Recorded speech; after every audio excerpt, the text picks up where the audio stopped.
Hey everybody, my name is Corrado Ranjo and welcome to my channel. In this video, I'm going to go over what's been going on with CCIV and my personal game plan. So one of the reasons why I wanted to make this video is because a lot of people are asking me if it's okay to get in these prices because a lot of people miss the opportunity to buy in at the lower prices. So I'm not allowed to give out that kind of advice because I'm not a financial advisor, but I'm allowed to share with you guys what I'm doing in my personal game plan and when I'll be buying more shares. Also, down in the description, I do have a link to Webull. All new users will get one free stock worth up to $2.50 to $250 after you open up an account, and one free stock that could be worth up to $8 to $1,600 after you deposit $100 in your account with my referral link that's below in the description of this video. Also, Webull fully supports pre- and post-market hours trading and free contract fee and zero-cost option trading.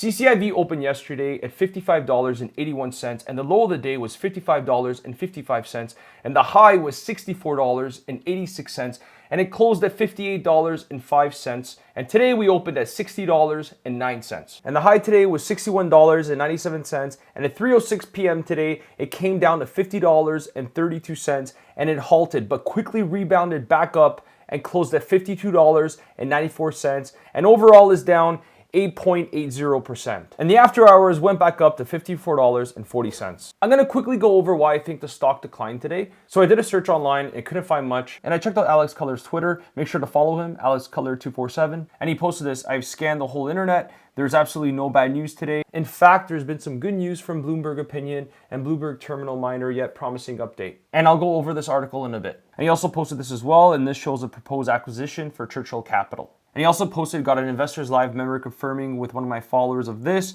he has some explaining to do. Investors Live group had a signal to sell. The group leader has been in trouble with the SEC before. No panic, look at all the buys eating it back up. And here's another post, more Investors Live followers speak out. Be ready to be investigated, pal. I follow McCod. He's been threatening this was coming the last few days with CCIV. He triggers all of his members to make moves at the same time in their private chat room and then in his Twitter feed for more. It appears that the whole thing was coordinated and likely illegal concerted market manipulation. If he is not behind the entire thing, he's definitely part of it. So I'm not 100% sure if this is one of the reasons why the price came down, but regardless, it rebounded really fast. And I'm going to put myself in a position to buy more shares if something like this happens again in the future. Let's check out Fintel and see some of the new positions from some institutions. UBS O'Connor on February 17th filed 2,281,243 shares. And on February 16th, it looks like there was a lot of new positions that were filed. I'll go over some of the big ones. Marshall Wace filed 1,973,338 shares. Alberta Investment Management Corp filed 4,875,000 shares. Governor's Lane LP filed 1,450,000 shares. Omni Partners filed 2,056,444 shares. And I'll leave a link to this down below in the description of this video.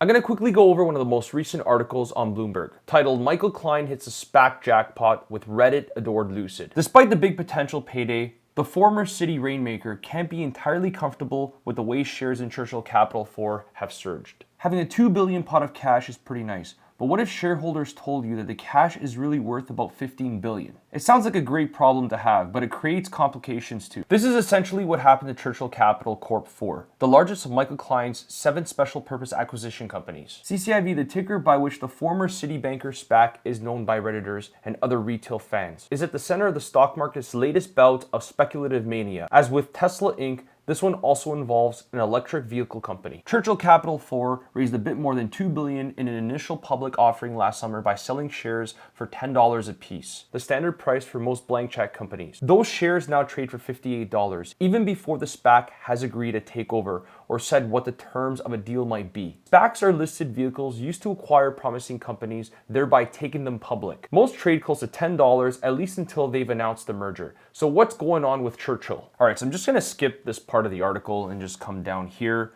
I think this part's true in the article. It says, what's strange in Lucid's case is that the pop has happened before a deal has even been signed. If it wanted, the car maker could push for better terms, such as a smaller stake for Klein SPAC, or walk away and do a regular IPO at a much higher valuation. I doubt that's going to happen though, and I agree with this. So I'll leave a link to this article down below in the description of this video. I currently have a total of 5,000 shares. So I bought 1,500 at $17.50. I bought another 1,500 at $26.50. I bought some more at $22.88 and $31.60. And my average price is $24.50. But this is my game plan, and this is when I'll be buying more shares.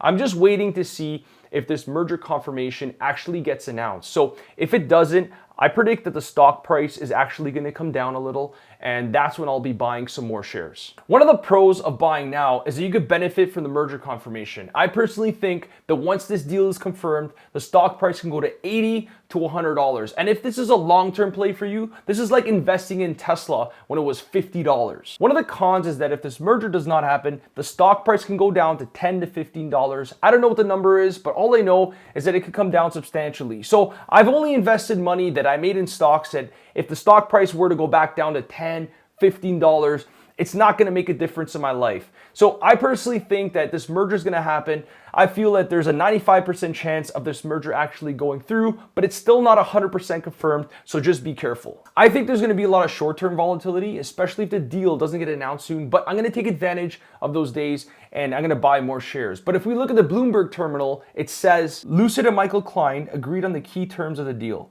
Deal could be announced as early as this month. So I'm going to be patient and look for more opportunities to add more shares. Thank you guys for watching, and don't forget to check out the Webull promotion. If you open up a new account, you deposit $100, you get up to 2 free stocks that are worth up to $1,850 with my referral link down below in the description of this video. And please don't forget to smash that like button, subscribe to my channel, and we'll see you in the next one. Adios! Hey guys, it's Corrado. If you want to watch more videos, just click over here. If you want to subscribe, which that would make me really happy, just click over here.